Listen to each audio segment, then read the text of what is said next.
چاہیے. اردو کی نمائندگی جو نان اردو اسٹیج پہ جاوید صاحب کرتے ہیں وہ اردو کی بڑی غیر معمولی خدمت ہے.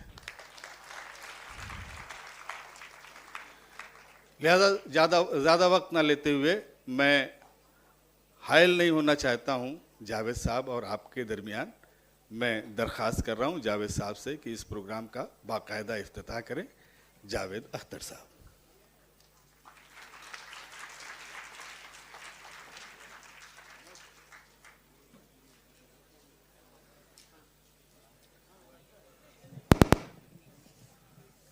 خواتین و حضرات،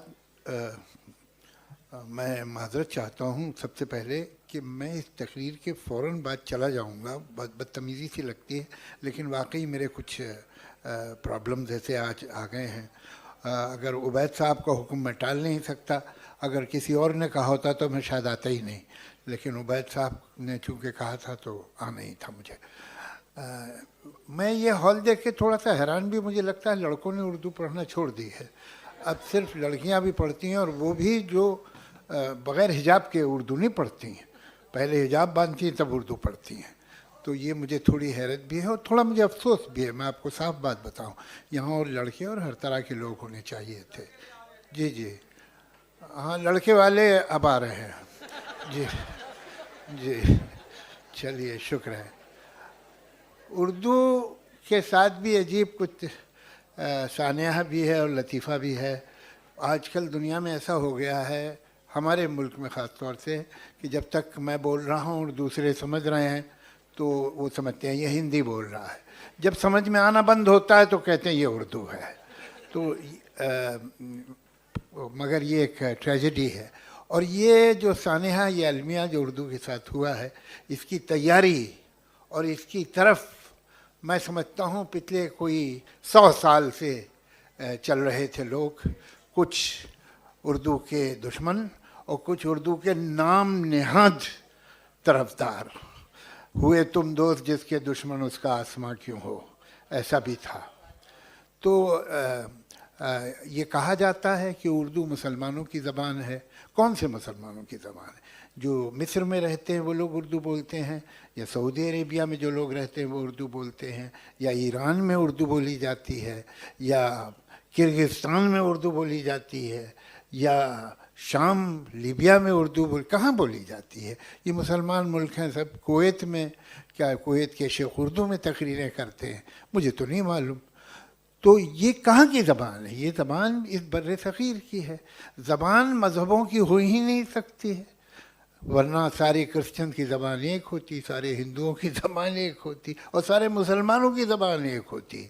10 کروڑ مسلمانوں نے 7 کروڑ مسلمانوں سے کہا کہ ہمیں پاکستان نہیں چاہیے اگر تم ہمیں اردو پڑھاؤ گے. ہمیں بنگالی پڑھنی ہے، ہم بنگالی. میں ان کی عزت کرتا ہوں اس بات کی. میری مادری زبان ضرور اردو ہے، لیکن جو بھی آدمی اپنی مادری زبان کی عزت کرتا ہے میں اس کی عزت کروں گا. اور ان بنگالیوں نے پاکستان توڑ دیا مگر اپنی زبان نہیں چھوڑی. میں قابل تعریف بات ہے. ان 10 کروڑ مسلمانوں کے بعد بھی اگر کوئی یہ سمجھے کہ اردو مسلمانوں کی زبان ہے تو یہ غلط فہمی، اور یہ غلط فہمی اردو مخالف طاقتوں کو نہیں ہے. یہ جو اردو کے طرفدار بھی ہیں ان میں سے بھی اکثر کو ہے، وہ اردو کے سر پہ ٹوپی یا حجاب رکھ کے ہی آگے چلتے ہیں. اردو ایک دنیا کی ایک زبان ہے، ایک زبان جس کی شاعری اور جس کی نثر مذہبیت سے نہیں شروع ہوئی. ورنہ جو شاعری، چاہے وہ گریک ہو، چاہے وہ لیٹن ہو، چاہے وہ عربک ہو، چاہے وہ سنسکرت ہو، چاہے وہ کوئی زبان، اس میں جو شروع کی شاعری ہے وہ ان کے خداؤں کی تعریف میں، ان کے مذہبی رہنماؤں کی تعریف میں، ان کے مندروں، گرجاؤں اور درگاہوں میں گائی جانے والی اور سنائی جانے والی شاعری ہوتی تھی. اور پھر دھیرے دھیرے دوسرے موضوعات اس میں، عشق آیا، پھر اس کے بعد سماجیات آئی وغیرہ وغیرہ، وہ بعد میں ہوا. نیچر آیا، یہ سب بعد میں ہوا. لیکن شاعری شروع ہوئی تھی ہمت سے، بھجن سے، خداؤں کی یا خدا کی تعریف کی. یہ ایک زبان ہے اردو دنیا میں جو پہلے دن سے غیر مذہبی تھی، جو پہلے دن سے ایک انتہائی مشرکانہ رویے سے شاعری ہوئی ہے.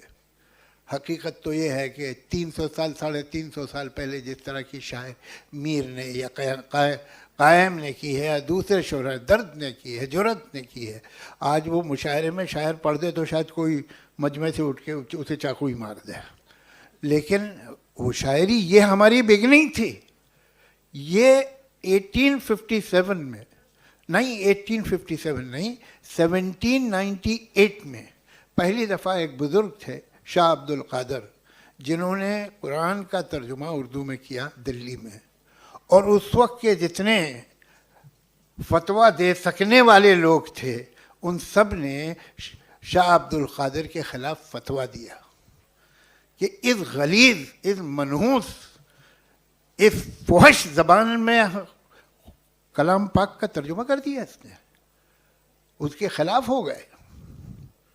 اور وہی زبان چونکہ انگریز کی اس میں مرضی تھی اور انگریزوں کے طرفدار جو تھے انہوں نے ایک 70-80 سال میں اس کی ایک داڑھی چپکا دی اور ٹوپی رکھ دی اس کے سر پہ. یہی جس کو سارے علماء نے فتویٰ دیا تھا کہ اس زمان میں کیسے آپ نے کلام پاک کا ترجمہ کر دیا. یہ بات لوگ بھول جاتے ہیں. اردو جو ہندوستان میں 1936 سے جو تحریک شروع ہوئی تھی، ترقی پسند تحریک، جو ترقی پسند تحریک تھی وہ صرف اردو کی تحریک نہیں تھی، وہ ہندوستان کی تمام زبانوں کی تھی، بنگالی کی، تمل کی، تیلگو کی، مراٹھی کی، گجراتی کی. لیکن اس میں آپ دیکھیں گے کہ پہلی صف پہ آپ کو اردو ادیب، اردو شاعر دکھائی دیتے ہیں. یہ ترقی پسند تحریک کیا تھی؟